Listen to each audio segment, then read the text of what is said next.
So good evening everyone and welcome to the class. Uh, आज का जो coat है वो ये है कि doesn't matter what others are doing, it matters what you are doing. So we should only focus on our objectives and what we are learning, not thinking about what others are doing because that will only uh, क्या बोलते हैं उसको clutter our mind. Okay, so उससे कोई फायदा नहीं है. We should only focus on our progress. And खुद खुद में ही कंपटीशन करते रहने से देखना one day you will beat the competition. ठीक है, चलो enough of this, let's start the class. आज का फर्स्ट क्वेश्चन ये है, ये वाला क्वेश्चन है मिक्सचर एलिगेशन का. मैं आज थोड़ा इजी क्वेश्चन से स्टार्ट करता हूँ. Easy question, let me find out. Please solve this question. ये क्वेश्चन को सॉल्व करो.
सी okay, C okay.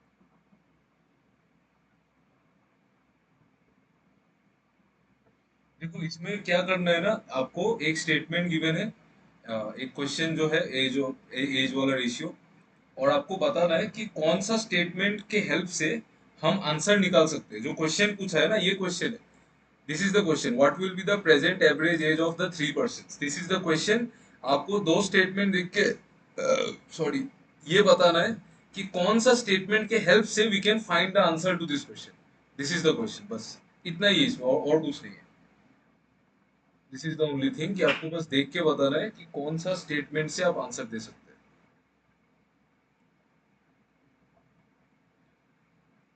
Please try to answer one more. Ratio percentage of present average age, मतलब एज मिल जाने से तो एवरेज रेशियो का वैल्यू चाहिए, मतलब बात वही है. 5 years hence from now age of Anu will be 10 years less than that of Rohit. इससे आ जाएगा. Age of Bunty 2 years ago was same as the present age of Anu. 2 साल पहले बंटी जितना था आज अनु उतना है. 2 साल पहले बंटी जितना था आज अनु उतना है. 2 साल पहले मतलब बंटी अनु से 2 साल बड़ा है, इससे भी आ जाएगा. तो आइदर और.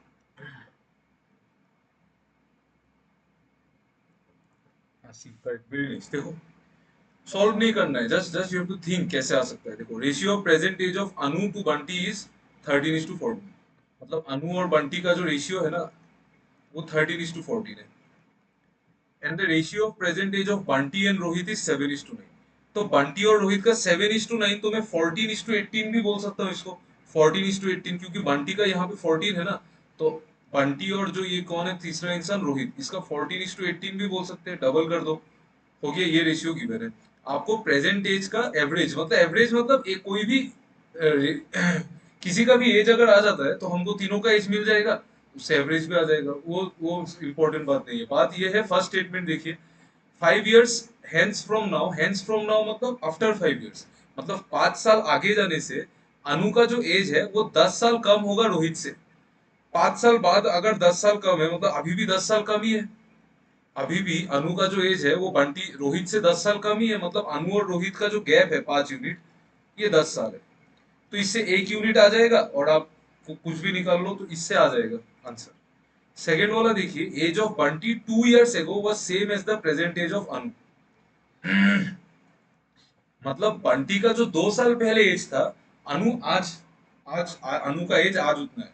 सपोज मैं आपसे 2 साल बड़ा होता हूँ, if I am 2 years elder to you, older, if I am 2 years older to you, then मेरा मेरा जो 2 साल पहले एज था, वो एज आपका आज होगा। सिंपल, तो इसका मतलब बंटी अनु से 2 साल बड़ा है। बंटी अनु से 2 साल बड़ा है, मतलब ये जो एक यूनिट है, ये 2 years है। बस, इससे भी सारा आ जाएगा, तो इससे भी आ जाएगा ना। इसका मतलब आइदर वन ऑफ से आ जाएगा। Solve the easy questions first, then we will do something. ये वाला क्वेश्चन करो तो।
सी सी। ओके, कैसे किया इसको? Average age of a class of 21 students is X. ठीक है, 21 स्टूडेंट है, उनका एवरेज एक्स है। Average age of the class is increase by one if the age of the teacher is also included. मतलब average age एक एक से बढ़ जाता है अगर हम टीचर को शामिल कर ले।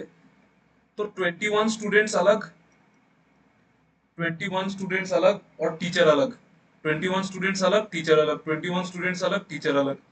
ठीक है, तो अगर टीचर आ जाता है तो एवरेज एज 1 साल से बढ़ जाता है। मतलब वो हर एक 21 स्टूडेंट्स को 1 1 kg वेट दे सकता है, और खुद भी एक्स्ट्रा 1 ले सकता है, और उसका जो वेट होगा वो तो होगा ही, वो तो उसका वेट तो होगा ही, और उसमें वो 1 एक्स्ट्रा भी है, और वो 21 स्टूडेंट्स को एक्स्ट्रा देने का कैपेसिटी भी है उसके पास। ठीक है, 21 students, good evening Arun. Extra देने का कैपेसिटी भी। आपको पूछा है find the age of the class teacher is 38। Class teacher का एज गिवन है आपको 38। ये जो 38 है, इसमें से वो पहले तो आप सबको 21 को अलग अलग देगा। 21 को सबको one one one one one one देगा, तभी तो वो एज बढ़ा रहा है ना 1 ईयर से। और वो खुद भी एक एक्स्ट्रा 1 लेगा, और उसके पास बचेगा कितना? 22 चला गया, बचेगा 16।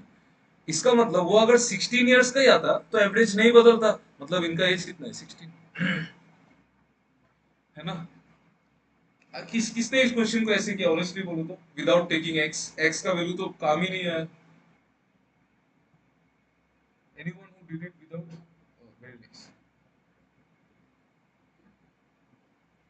If you are not, if you are doing using x, please learn not to do using x.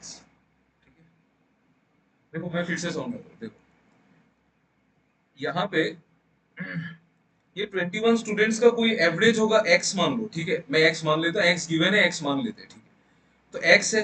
अगर टीचर का एज भी x आता, टीचर का एज अगर x आता, तब तो एवरेज नहीं बदलता। डू यू एग्री और नॉट? Tell me. टीचर अगर x ईयर्स का ही आता, तब एवरेज बदलता क्या? बोलो, टेल मी प्लीज। आप मेरा बात समझ रहे हैं ना? हाँ हाँ, नहीं बढ़ता ना। आप एक, हाँ समझ गया ना, तब तो एवरेज नहीं बढ़ता। ठीक है, तो एक्स अगर एक्स ईयर्स का ही आता तब एवरेज नहीं, बट एवरेज बढ़ा ना। एवरेज कितने से बढ़ा? 1 से। मतलब टीचर जो एज आया, उसने हर एक स्टूडेंट को 1 दिया, कितने स्टूडेंट्स को? 21 को। तो 21 को कितना दिया है? 21। हर एक स्टूडेंट को 1 दिया है, तो 21 स्टूडेंट्स को 21 एक्स्ट्रा अपने से दिया होगा। और उसने खुद भी 1 लिया ना, क्योंकि वो भी तो इंक्लूडेड है। खुद भी 1 लिया, तो कितना दिया उसने? 21 और 22। जबकि उसका एज है 38, तो 38 में से वो 22 तो दे ही रहा है लोगों को। मतलब जो उसका ओरिजिनल जो 16 होता अगर, तब उसका, तब एवरेज नहीं बदलता ना। अगर वो 16 का ही आता तब एवरेज नहीं बदलता, लेकिन वो 16 से ज्यादा है। कितना ज्यादा है? इतना ज्यादा है ताकि वो हर एक स्टूडेंट को 1 1 दे सके और खुद भी 1 ले सके। तो इसका मतलब 21 प्लस 1 22। समझ गए? 22 प्लस 16 कितना होता है? 30। This is the concept, simple. ठीक है, ये वाला करो। मैं धीरे धीरे questions, I will increase the level. First you please do all this. Revision हो जाएगा यार, आप लोग क्वांट का क्लास करो, अच्छा रिवीजन होता है। नहीं तो फिर प्रैक्टिस करने बैठो, इससे अच्छा क्लास ही कर लो।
B 1 alone, okay.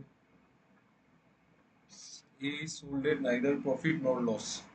Discount on A is equal to amount by which B is marked up. ठीक है, discount on A, discount offered on A is equal to the amount by which B is marked up. ठीक है, आपको पूछा क्या है? You have to find the selling price of B. Discount given on article A is 200, मतलब B को 200 से markup किया है। Discount on article A is 200, मतलब बी को 200 से मार्कअप किया है।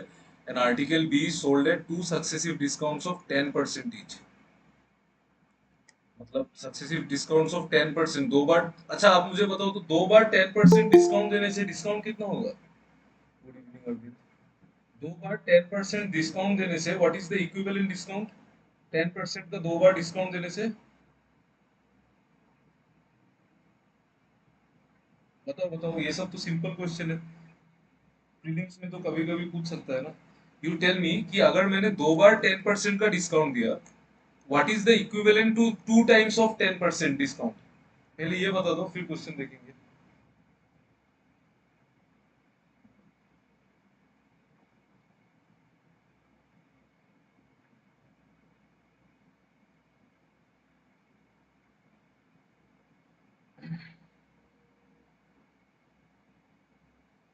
बताओ यार, अगर मैंने दो बार 10% डिस्काउंट दिया, इसका मतलब मैंने इक्विवेलेंट कितना डिस्काउंट दिया?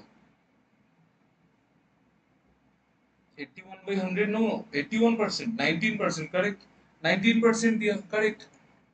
19% दिया ना भाई। दो बार 10% दिया, मतलब एक बार 10 से 9 किया, फिर दोबारा 10 से 9 किया, मतलब ओवरऑल मैंने 100 से 81 किया। तो 100 का माल को मैंने 81 में बेचा, तो 19% डिस्काउंट दिया ना मेरे भाई। 19% डिस्काउंट दिया, ठीक है।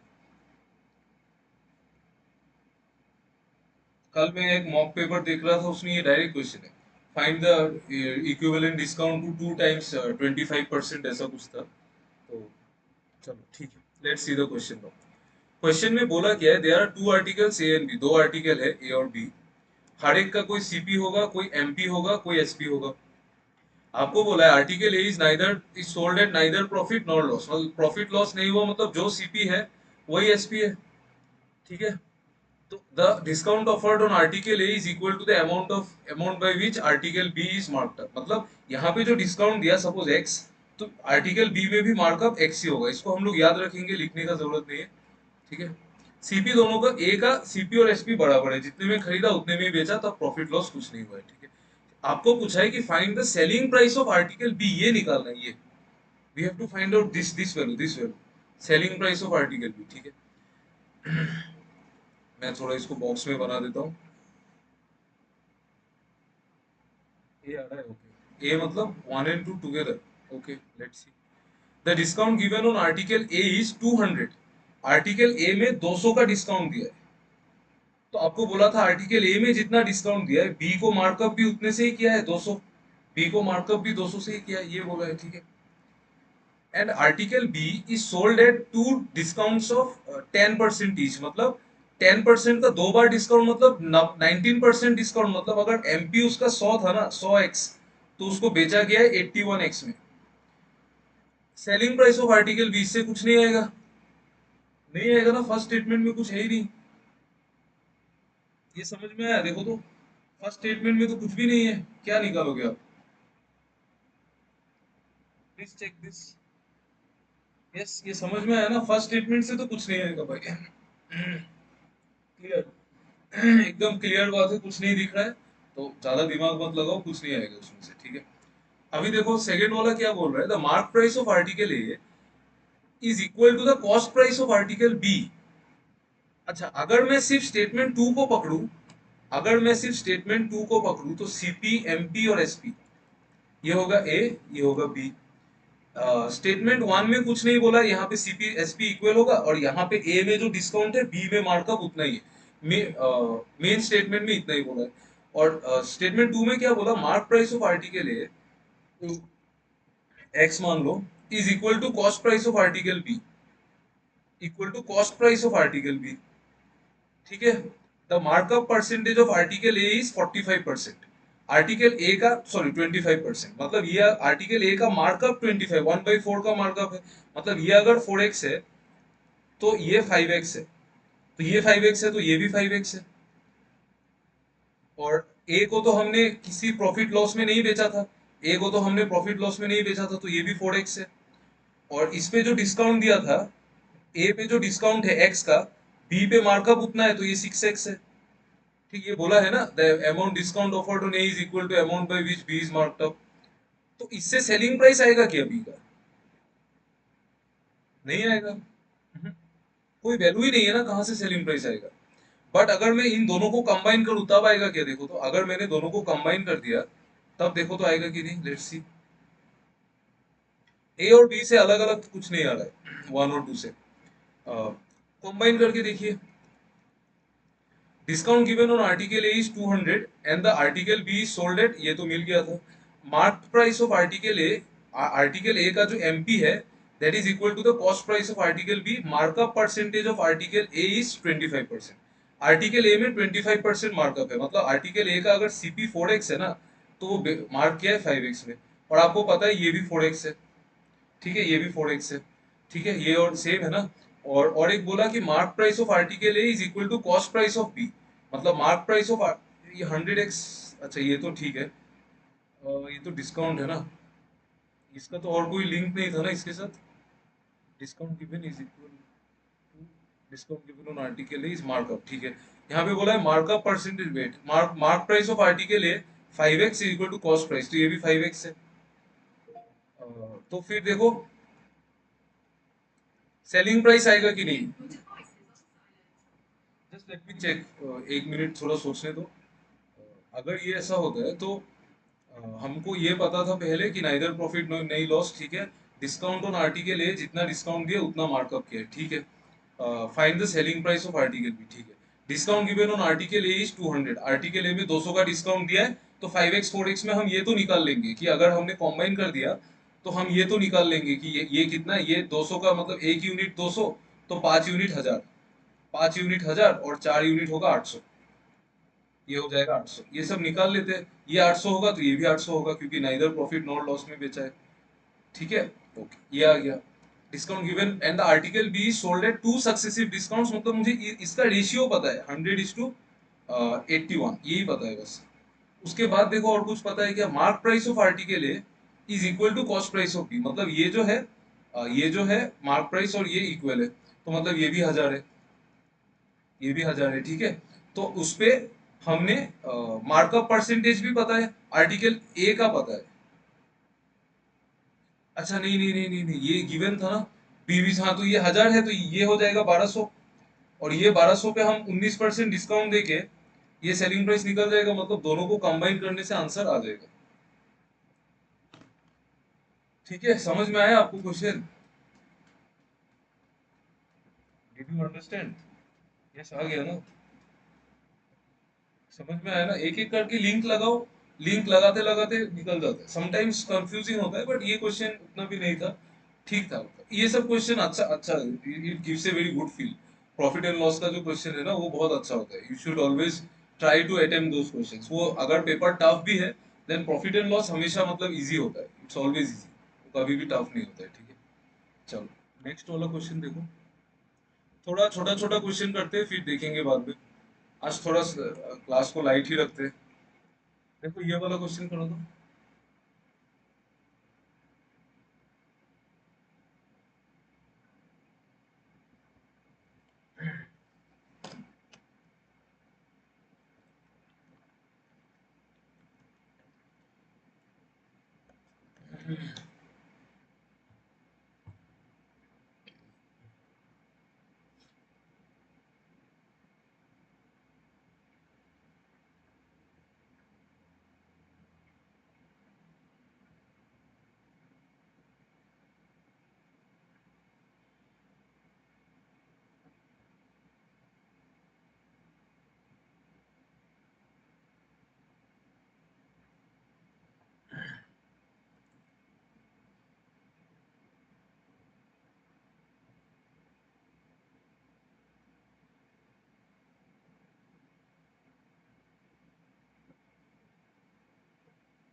To alone is sufficient, okay.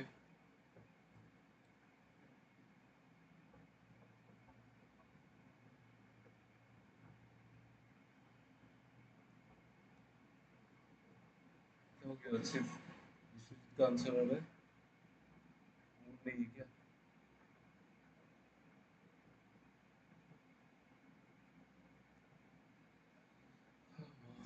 There are two mixtures of petrol and diesel, A and B. The sum of quantities of petrol in both the mixtures. Good evening, Komal. Nice to see you after long time. देखो, दो mixture है A और B. Sum of quantities of petrol in both the mixture is 330. ये मुझे पता है सिर्फ कि पेट्रोल का सम कितना है. Good evening. पेट्रोल का सम हमको गिवन है. देखो, दो मिक्सचर है ए एंड बी. सॉरी, इस मिक्सचर में कुछ पेट्रोल होगा, कुछ डीजल होगा. बी में भी कुछ पेट्रोल होगा, कुछ डीजल होगा. तो मुझे ये दो पेट्रोल का सम पता है, बस इतना ही पता है, और कुछ नहीं पता है. और कुछ नहीं पता है, ठीक है. तो इसको लिखने का जरूरत नहीं, याद रख लेंगे कि दोनों का पेट्रोल का सम पता है. मतलब अगर एक का पेट्रोल आ जाता है ना, तो दूसरे का भी पेट्रोल आ जाएगा. डी. ओके. एक का अगर पेट्रोल आ जाता है तो दूसरे का भी पेट्रोल भाई साहब आ जाएगा. आपको क्या निकालना है कि total quantity of B initially B कितना था. मतलब ये जो ए और बी लिया था ना, तो उसमें बी बी का टोटल क्वांटिटी चाहिए मेरे को. स्टेटमेंट वन बोल रहा है कि if 1/6 of the mixture is mixed with A and the total quantity of mixture A becomes 480 litres. कैसा क्वेश्चन है. 1/6 of mixture B is mixed with A, ठीक है. मतलब मिक्सचर बी में से मैंने सिर्फ 1/6 ही लिया, ठीक है, और मैंने ए के साथ मिक्स कर दिया.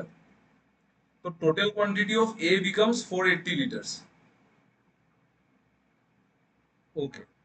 समझ गया. मतलब उसमें अगर 1/6 बी डाल दिया तो ए का टोटल ए में ही डालेंगे, मतलब तो ए का जो टोटल क्वांटिटी है वो 480 हो जाएगा, ठीक है. इससे कुछ तो मिलेगा नहीं, कुछ भी पता नहीं चलेगा, ठीक है. देख लेते हैं. पहला वाला तो नहीं होगा आंसर, ये तो बकवास है. 1 एलोन से तो कुछ नहीं होगा. 2 एलोन देखते हैं. 2 alone. Ratio of petrol and diesel in mixture B was 2:3. Petrol और डीजल का जो रेशियो है मिक्सचर बी में वो 2:3 है.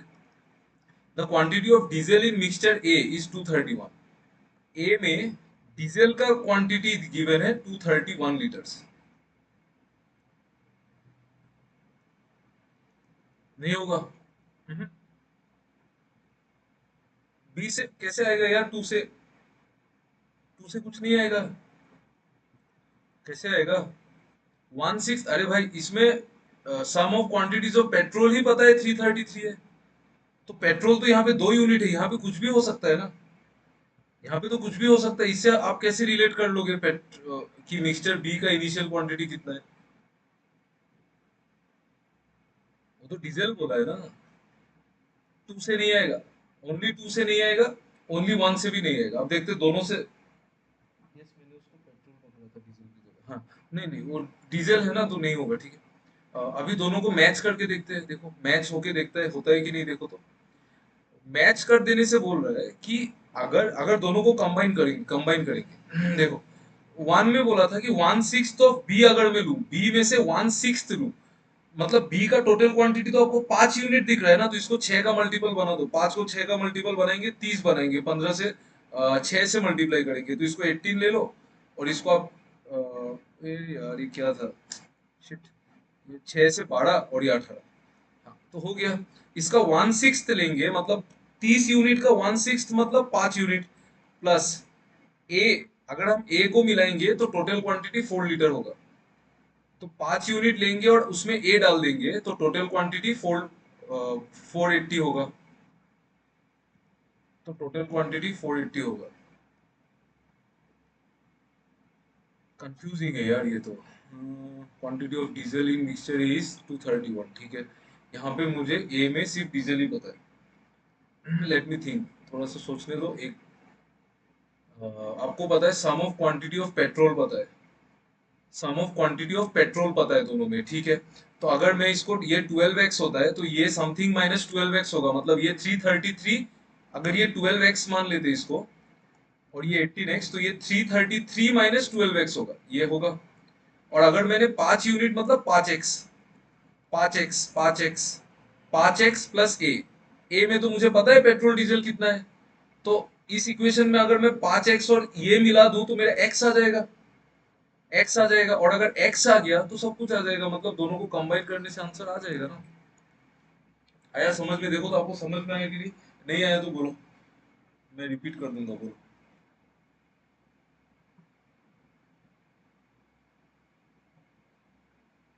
ए होगा।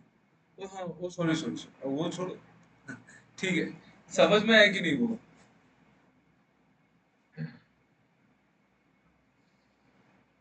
ये आ गया ना, सच में है ना? अंडरस्टूड। आपने तो खुद किया था प्रियंका। चलो फिर भी वेरी नाइस, बढ़िया। ठीक है, समझ में आया ना? एक्स वैक्स ले लो और मिला दो, और क्या। एक्स थोड़ी निकाल के चेक करना है, देखना ही आएगा कि नहीं। ऑब्वियसली इक्वेशन में डालेंगे तो एक्स तो आएगा ही। एक्स तो आएगा ही ना। ए का हमको टोटल क्वांटिटी पता है, तो एक्स एक बार आ जाता है तो आपको बी भी मिल जाएगा। बी में पता ही है 12x और 18x है। ठीक है, चलो, बढ़िया जी बढ़िया। अभी ये वाला देखो, ये वाला, ये वाला क्वेश्चन करो तो। Let's do some this all this algebra type questions. मुझे ये सब थोड़ा सा हम लोगों ने स्किप किया है। ये वाला क्वेश्चन करो तो, ट्राई करो। आंसर माइनस में आ रहा है, सो आई थॉट नहीं होगा। आंसर माइनस में आ रहा है क्या? एक सेकंड एक सेकंड एक सेकंड, आंसर माइनस में आ रहा है क्या? एक सेकंड एक सेकंड। यहाँ पे 30x का 1/5 और a का क्वांटिटी कितना आएगा? Mixed with their total quantity of A becomes 480. When 1/6 of the mixture B, 1/6 of the mixture B मतलब ये 30x से उसका 1/6 5x with is mixed with mixture A. mixture A का क्वांटिटी कितना है? 333 minus 12x 330। हाँ रे, माइनस में आएगा ना? नहीं नहीं नहीं आएगा माइनस में, सॉरी, मैंने ए का पेट्रोल माइनस में नहीं आएगा। इधर भी माइनस उधर भी माइनस, प्लस में आएगा। तो बहुत कंफ्यूज कर देते हो मुझे। चलो, ये वाला क्वेश्चन करो।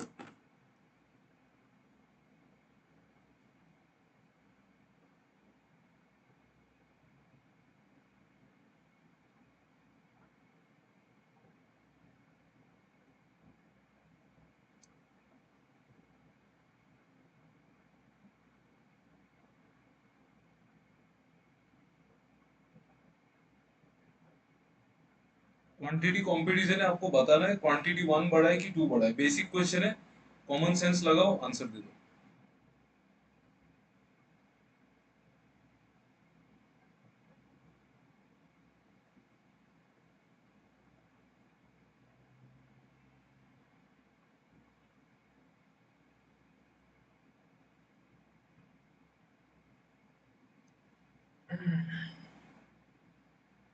आराम से करो, take your time, but please give the right answer.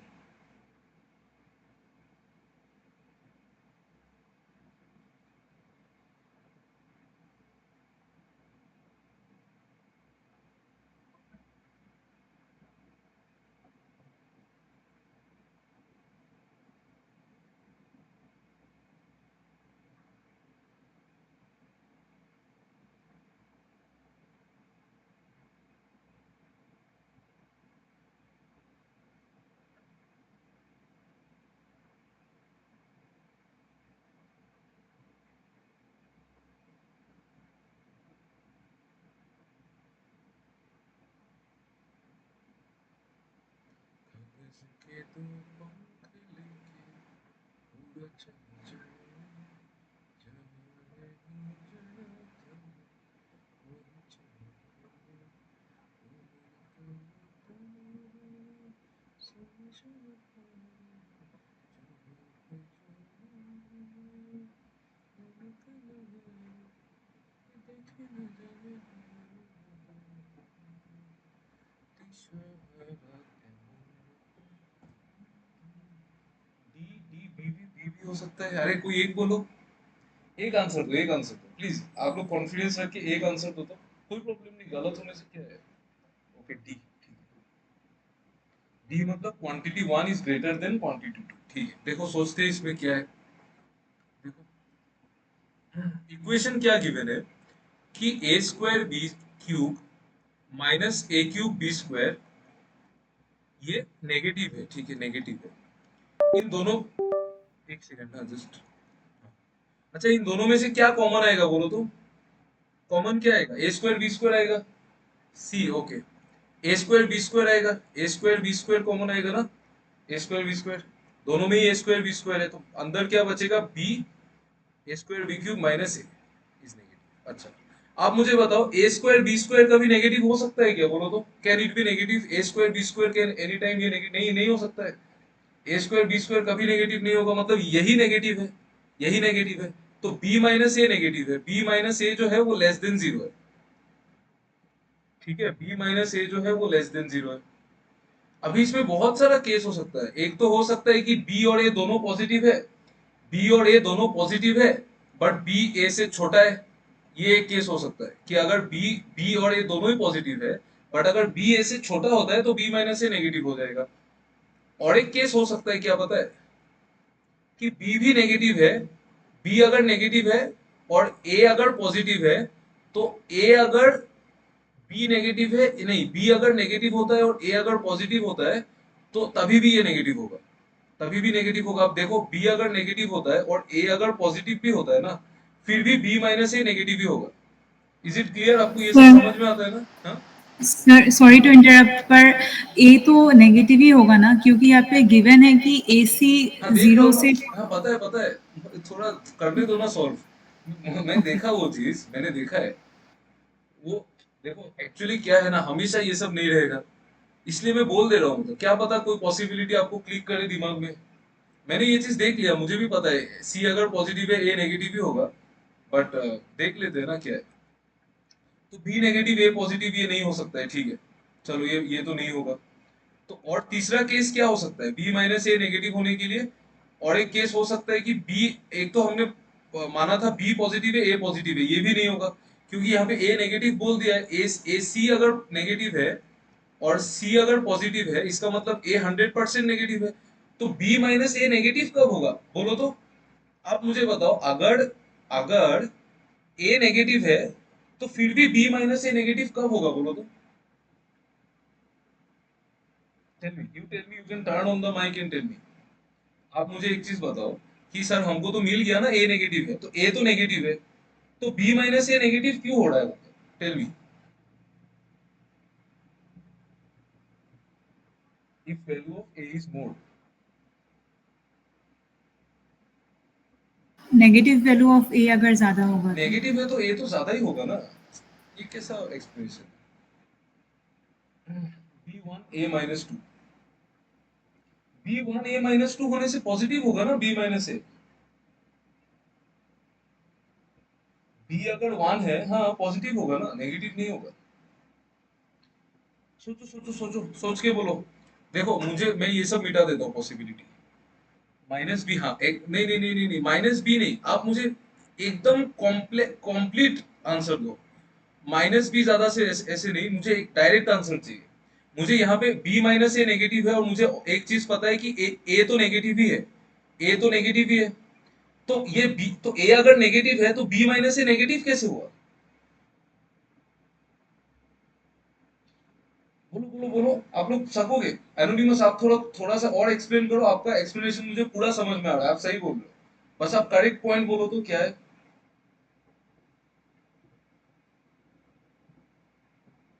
मतलब सर जैसे -3 अगर लो, बी का वैल्यू तो -2 होगा ए का हाँ वैल्यू, ऐसा मतलब। करेक्ट, एग्जैक्टली, मैं यही चाहता था, करेक्ट एग्जैक्टली। इसका मतलब ए अगर नेगेटिव है तो बी भी नेगेटिव है, लेकिन बी का जो मॉडुलस है वो ए से ज्यादा है। मॉडुलस समझ में आता है आपको, modulus, do you understand mod, mod आपको समझ में आता है मॉड, यस मॉड समझ में आता है ना, मॉड मतलब वैल्यू, वैल्यू, मतलब जैसे जैसे ये जैसे -3 का मॉड ना, ये -2 से ज्यादा है, पता है। मॉड हमेशा पॉजिटिव वैल्यू निकालता है। मॉड एक्स का ग्राफ याद है आपको, y equal to mod X, याद है आपको मॉड एक्स का ग्राफ, कि y कुछ भी हो, मतलब x हमेशा पॉजिटिव, सॉरी x कुछ भी हो, y हमेशा पॉजिटिव होगा, ठीक है। तो y equal to mod X का जो ग्राफ होता है ना, वो ऐसे जाता है, वो नीचे जाता ही नहीं है, वो नीचे जाता ही नहीं है, उसमें नेगेटिव है ही नहीं, y कभी भी नेगेटिव नहीं होगा, x आप जो भी डालो y हमेशा पॉजिटिव ही आएगा, उसका वो है। तो मॉड मतलब mod be greater than mod है, मतलब बी भी नेगेटिव है, बट बी का जो एब्सोल्यूट वैल्यू है ना, जैसे बी अगर -3 लिया और ए हमको -2 ही लेना पड़ेगा या -1, मतलब बी एक्चुअली में ए बड़ा है, बट मॉड बी बड़ा है, समझ में आ रहा है ना एक्चुअली में, लेकिन ए बड़ा है बी से, क्लियर है ना, एक्चुअली में ए बड़ा है बी से, लेकिन मॉड बी मॉड ए से ज्यादा है। दिस इज द थिंग, बस यहां से हमको और कुछ नहीं पता चलता है, यही पता चलता है। अभी आप देखो तो, देखो b to the power 4, b to the power 4, b to the power 4 क्या होगा, कुछ भी होगा, b तो नेगेटिव है तो b to the power 4 positive ही होगा, तो b तो a से बड़ा है वैल्यू, और b टू द पावर 4 बहुत ज्यादा पॉजिटिव वैल्यू होगा। समझ में आया ना? b टू द पावर 4 को हम b square into B square लिख सकते हैं ना? Do you agree? B square लिख सकते हैं ना इसको, b टू द पावर 4 को। यस, लिख सकते हैं। करेक्ट। किसी को इसमें दिक्कत है क्या? नहीं है ना? और ए बी होल स्क्वायर को मैं ए स्क्वायर बी स्क्वायर लिख सकता हूँ, ए स्क्वायर बी स्क्वायर लिख सकते हैं। आप मुझे बताओ 1 और 2 में अभी कौन सा बड़ा है, बोलो।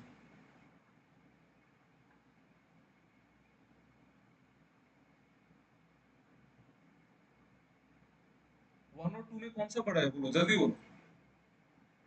1, वेरी गुड, 1 बड़ा है, मतलब डी इज द आंसर। समझ में आया ना आपको?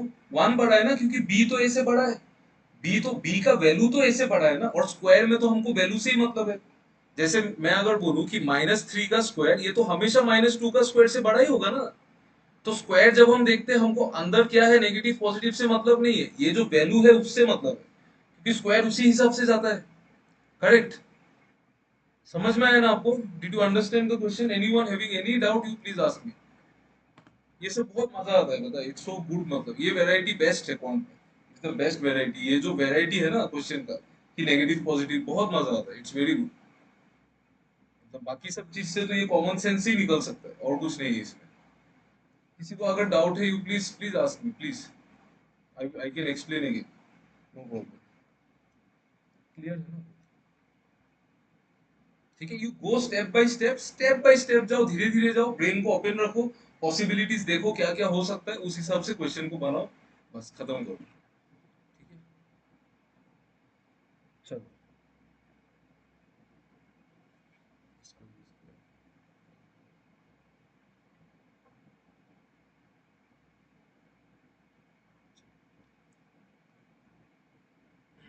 Do this question.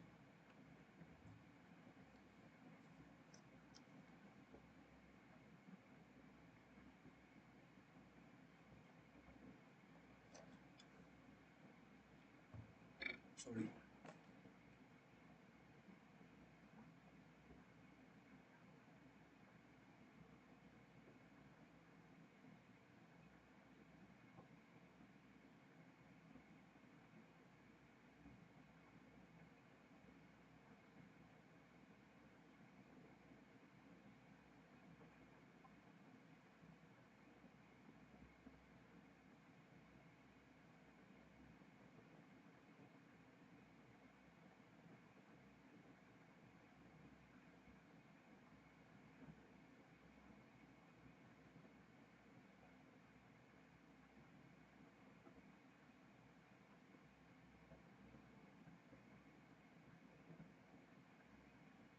Option E equal आएगा क्या? Let me check. 7 का साइक्लिसिटी कितना है? 7 का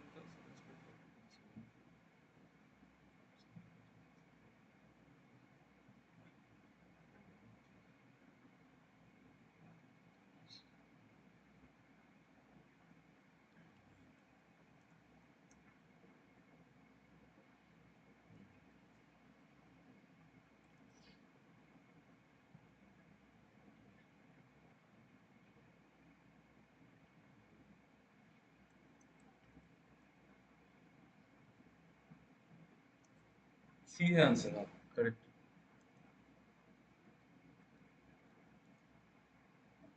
आप लोग, बाकी लोग खा गए ना पूरा, ये सब यूनिट डिजिट सब भूल गए। देखो, आप देखो, हम लोग इसको इसको रिकॉल, वेरी नाइस कोमल, श्रेयोशी, वेरी नाइस। बाकी लोग खा गए, मैं समझ गया, कोई बात नहीं। देखो, ये 1997 जो है, टू द पावर 238, आप तो ये एग्री करते हो ना कि इसका जो यूनिट डिजिट होगा, वो 7 टू द पावर 238 का यूनिट डिजिट होगा। You agree no with this? Tell me, ये तो इतना तो याद होगा आपको। यस, ये तो याद है। और 7 का साइक्लिसिटी क्या है? 7 टू द पावर 1 होता है 7, 7 का स्क्वायर होता है 49, 7 का क्यूब होता है 343, और 7 का 4 मुझे नहीं पता, बट गैस करते, इंटू 7 मतलब 3 इंटू 7, इसका यूनिट डिजिट 1 होगा। और 7 टू द पावर 5 का फिर 1 इंटू 7, फिर 7 होगा। मतलब ये साइकिल कब रिपीट हो रहा है? 1 2 3 4, 4 के बाद रिपीट हो रहा है, तो हमको क्या करना है, हमको इस नंबर को 4 से डिवाइड करके रिमाइंडर चेक करना है। तो 238 को अगर मैं 4 से डिवाइड करूं तो रिमाइंडर कितना आएगा, 200 करता है, 36 करता है, तो रिमाइंडर आएगा 2। मतलब साइकिल कंप्लीट होने के बाद एक दो दो बार जाएगा, एक बार दो बार, तो दो बार जाएगा, तो इसका यूनिट कहाँ पे गिरेगा, 9 में गिरेगा, 9 में, तो इसका यूनिट डिजिट है 9। और इसका 4 का तो बहुत इजी है, 4 टू द पावर 1 4 होता है, और 4 स्क्वायर होता है 16, और 4 क्यूब में फिर 4 आ जाता है 64। मतलब इसका साइक्लिसिटी 2 है। तो मतलब अगर पावर ऑड है तो 4 आएगा, इवन है तो 6 आएगा, तो यहाँ पे पावर ऑड है तो 4 ही आएगा, तो यहाँ पे 4 आएगा। तो 9 + 4 मतलब इसका यूनिट डिजिट आएगा 3। तो इसका यूनिट डिजिट 3 आ रहा है, इसका 4 आ रहा है, मतलब क्वांटिटी 2 बड़ा है 1 से, तो 2 बड़ा है 1 से, मतलब 1 छोटा है। क्लियर है ना, ये क्लियर हो गया ना, याद आ गया ना अभी।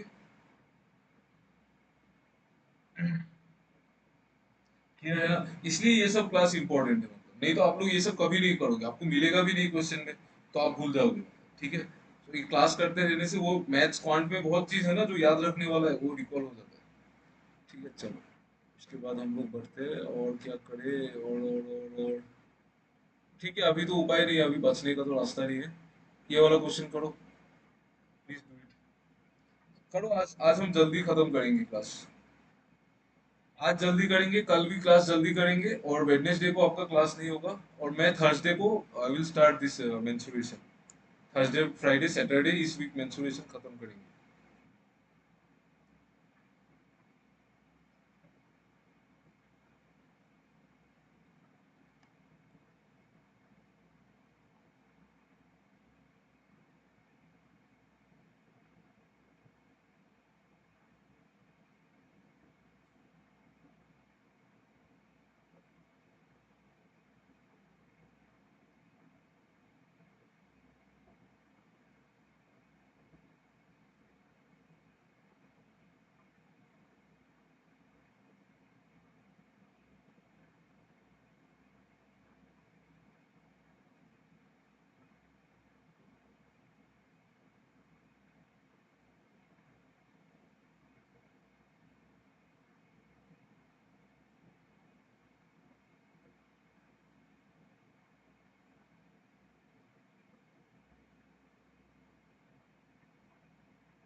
Container A contains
भूल गया वो।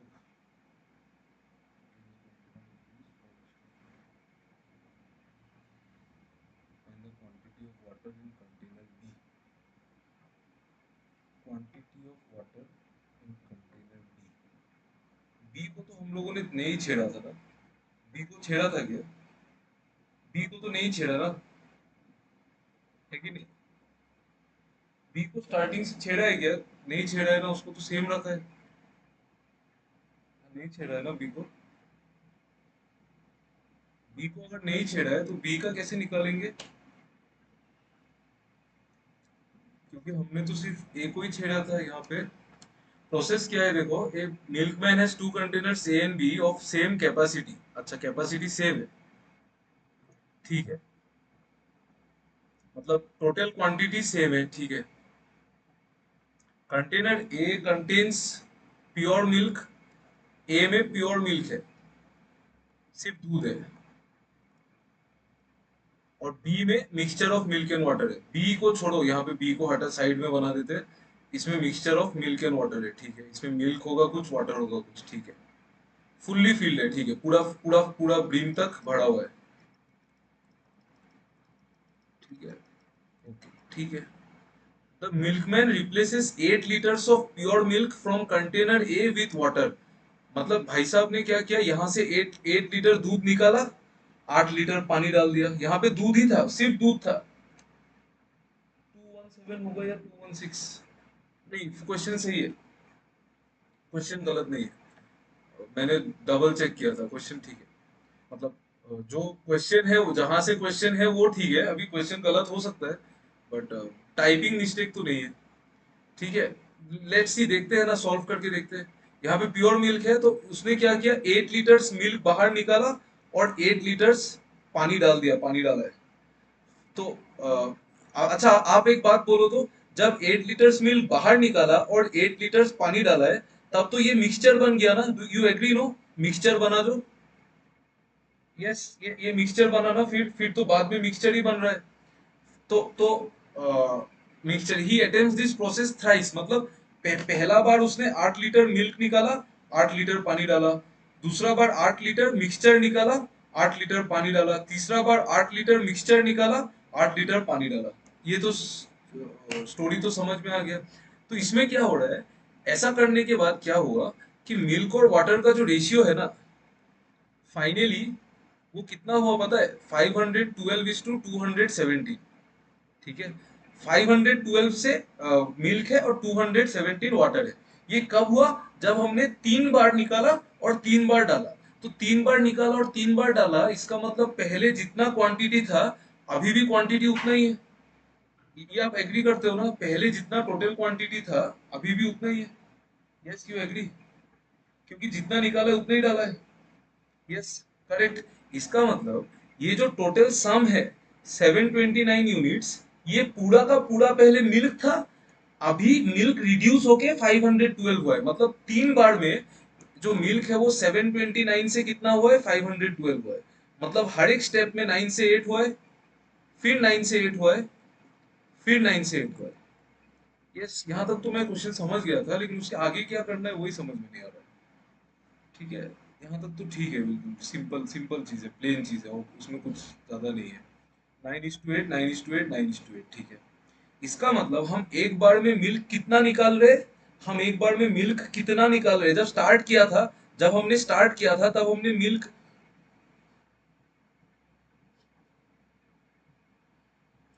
मिल्क, 8 लीटर निकाला था। मतलब मिल्क जब 9 से 8 हुआ था, तो ये जो एक यूनिट है ये 8 लीटर है। मतलब एक यूनिट का वैल्यू 8 लीटर है, तो 9 यूनिट का वैल्यू कितना होगा? 72 लीटर्स। इसका मतलब पहले मिल्क था 72, फिर हो गया 64। ठीक है, यहां तक भी मुझे समझ में आ गया क्वेश्चन, बट उसके आगे क्या होगा?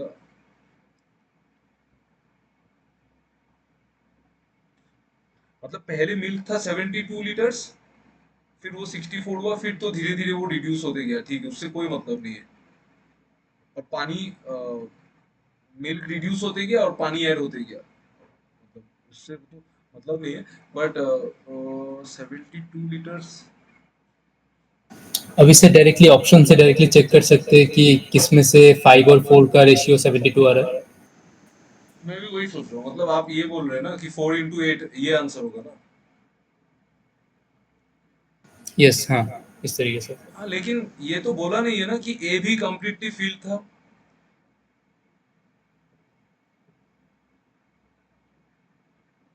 ये बोला है क्या? ये तो नहीं बोला है ना।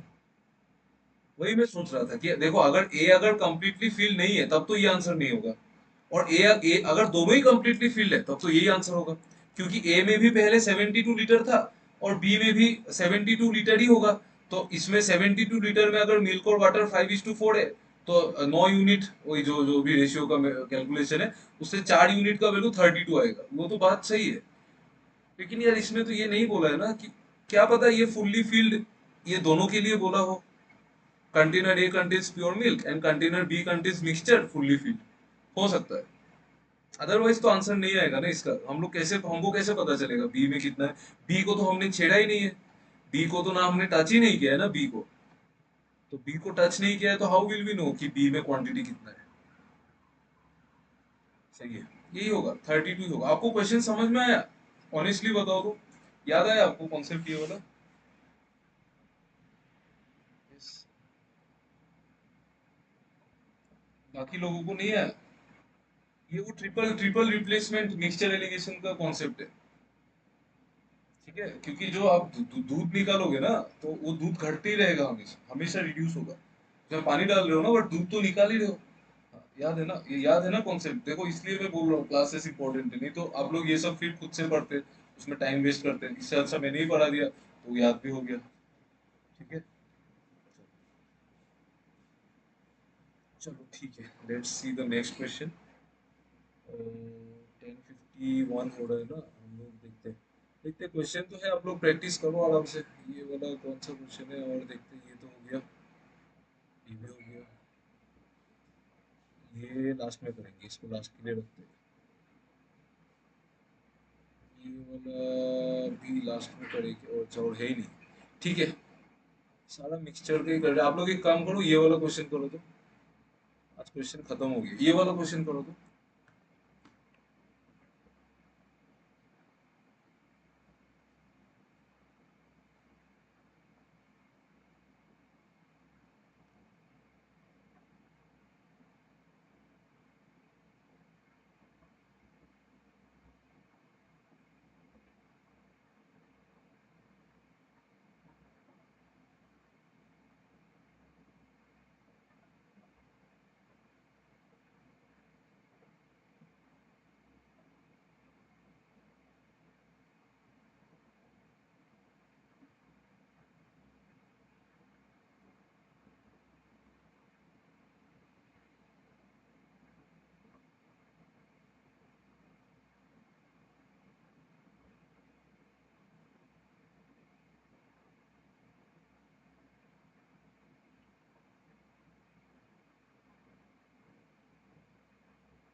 ये करो, ये तो देख के इजी लग रहा है।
ओ राम राम, ये क्वेश्चन भी नहीं हो रहा है क्या है यार? इसमें रेशियो से मिला दो ना, कौन सा इन्फॉर्मेशन सही है? कुछ नहीं है इसमें। जल्दी करो please, take 1 more minute and try to solve this.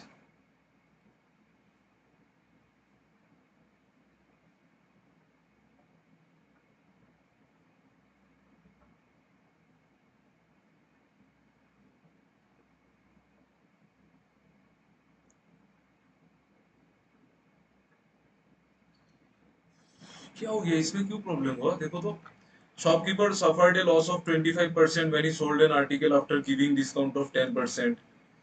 ठीक है, फॉर्मूला से करे या फिर डायरेक्ट रेशियो रेशियो से करते? देखो, shopkeeper suffered a loss of 25%, मतलब सीपी एमपी एसपी। ठीक है, तो suffered a loss of 25% मतलब चार का सामान को तीन में बेचा है, चार का सामान को तीन में बेचा है, तो चार का सामान को तीन में बेचा है, तभी 25% का लॉस हुआ है। और डिस्काउंट कितना है? 10%, मतलब 10 का सामान को 9 में बेचा है। तो ये तीन को 9 बना दो पहले, तो ये तीन को 9 बनाओ, तीन को 9, तीन 9 बनेगा तो ये 12 बनेगा, और ये बनेगा 10 है। कैसे हो रहा है? कुछ गड़बड़ क्या है इसमें? देखो तो, suffered a loss of 25% when he sold an article after giving a discount of 10%। सही है ना? डिस्काउंट 10%, लॉस, तीन का लॉस हो रहा है 12 में, चार 25%। एमपी कैसे कम मार्क कब किया है? ये क्या क्वेश्चन है? नहीं, ये 12 10 और 9 ही आया ना, ये तो कुछ गड़बड़ नहीं किया। ठीक है, ओके लेट्स सी। यही हो रहा है ना? ठीक है ठीक है, ये हो रहा है तो ठीक है। पहला पहला स्टेटमेंट क्या बोला? If the cost price is 48 and the shopkeeper sold the article after giving a discount of 15%, then selling price 34 होना चाहिए, ये बोल रहा है। अगर कॉस्ट प्राइस 48 है, मतलब कॉस्ट प्राइस अगर 48 है, मतलब 12 यूनिट का वैल्यू अगर 48 है, तो एक यूनिट का वैल्यू 4 है, तो 10 यूनिट का वैल्यू 40 है, 40 है। आपको बोल रहा है कि अगर डिस्काउंट 15% का देगा 10% की जगह, तो सेलिंग प्राइस 34 होगा कि नहीं, ये बताओ। अगर मैं 15% का डिस्काउंट दूं, 40 में 15% का डिस्काउंट मतलब 40 का 15% 6 होता है, 40 का 10% होता है 4, 40 का 10% 4, तो 15% 6, 6 का डिस्काउंट, तो मैं 34 में ही बेचूंगा ना उसको। तो सही बात बोला है, मतलब ऑप्शन 1 इज करेक्ट, ये करेक्ट है। ठीक है, ये करेक्ट है, absolutely correct, right, absolutely right. ठीक है, समझ में आया आपको ऑप्शन 1 कैसे करेक्ट है? डाउट नहीं है ना इसमें? देखो, देख लो एक बार प्लीज। यस, आ गया ना? यस, आ गया ना? सिंपल चीज है। ठीक है, ओके, उसके बाद वाला देखो, फिर हम इसको मिटा देते हैं। 1 तो करेक्ट है, तो इसको, इसका कोई काम नहीं है अभी। फिर देखो तो, if the cost price is 50 and the shopkeeper sold the article after giving discount of 15%, then selling price will be 40। ये तो होगा ही नहीं, ये कैसे होगा? आप अगर 12 यूनिट का वैल्यू 50 लोगे, तो ये तो डेसिमल में आ जाएगा। और अगर ये डेसिमल में आएगा, 12 यूनिट का वैल्यू 50 होने से एक यूनिट कितना होगा बोलो? 2 से काटो, 25/6, तो ये भी डेसिमल में आएगा। तो उसमें जो डिस्काउंट दोगे वो भी डेसिमल में आएगा, तो वो प्योर वैल्यू कैसे आ सकता है? थोड़ा सा अंदाजा भी काम कर सकते हैं ना। अगर आप इसको, अगर आप मान लो यहाँ पे क्या बोल रहे हैं कि cost price of the article is 50 and the shopkeeper sold the article after giving discount of 15%, तब सेलिंग प्राइस 40 है। आप मान लो अगर सेलिंग प्राइस 40 है, सेलिंग प्राइस 40 है, और अगर 15% का डिस्काउंट दिया, मतलब 20/17, 15%, हाँ 20/17, ये 20/17 होना चाहिए। तो ये 17 यूनिट 40 कहीं बैठेगा ही नहीं कैलकुलेशन इसमें, तो ये तो डायरेक्ट ये नो होगा ना, ये बिग नो है ना, तो ये नहीं होगा, ये काटा जाएगा, इसमें कुछ है ही नहीं इसमें। If the cost price of the article is 65 and the shopkeeper sold the article after giving a discount of 1.5%, then the selling price will be 55। Cost price अगर 65 है, ठीक है, और 65 में हम इसको देखो ऐसे 12 यूनिट से मत करो, एक बार रुको। हाँ, पहला वाला सेकंड वाला नहीं होगा ना, श्योर है ना? अगर कॉस्ट प्राइस 50 होता है और 15% का डिस्काउंट दिया, 50 होता है अगर, और 15% का डिस्काउंट दिया, तो यहाँ पे सीपी से एमपी जाने में हम कितना घटा रहे? दो घटा रहे 12 में, मतलब 2 12 में मतलब 1 6 में, तो 16.66%। तो 1/6 नहीं, ये नहीं होगा,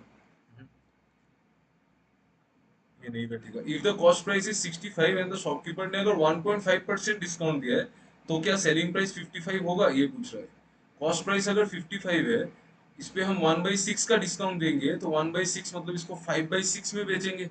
तो 5/6 में बेचेंगे मतलब इसको हम 5 इंटू 270 और 275/6 में बेचेंगे, घटा के, है ना। फिर उसके बाद डिस्काउंट कितना देना है, 1.5%। 1.5% मतलब 3/200 का डिस्काउंट देना है, तो हम इसको बेचेंगे 197/200 में।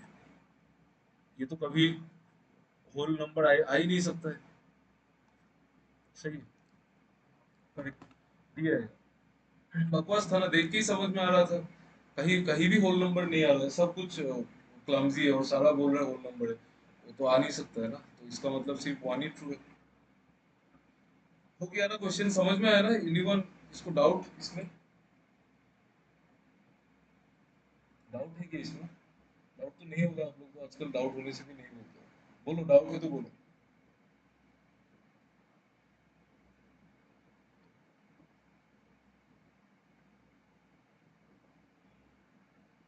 Please tell me first, clear है ना। आप लोग थोड़ा सा रिवीजन करो क्वांट को, उतना भी स्ट्रांग नहीं है मतलब, ठीक है। थोड़ा प्रॉब्लम तो है सब में ही है, मैं किसी पर्टिकुलर को नहीं बोल रहा हूँ, और किसी का भी मतलब 100% कॉन्सेप्ट अभी भी क्लियर नहीं। सो यू ट्राई, थोड़ा रिवीजन करो, ओके।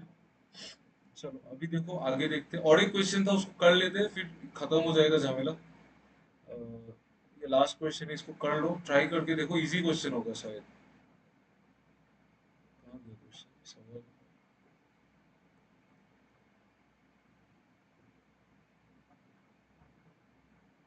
एक घंटा क्लास हो गया क्या, 1 घंटा क्लास हो गया क्या, 1 घंटा।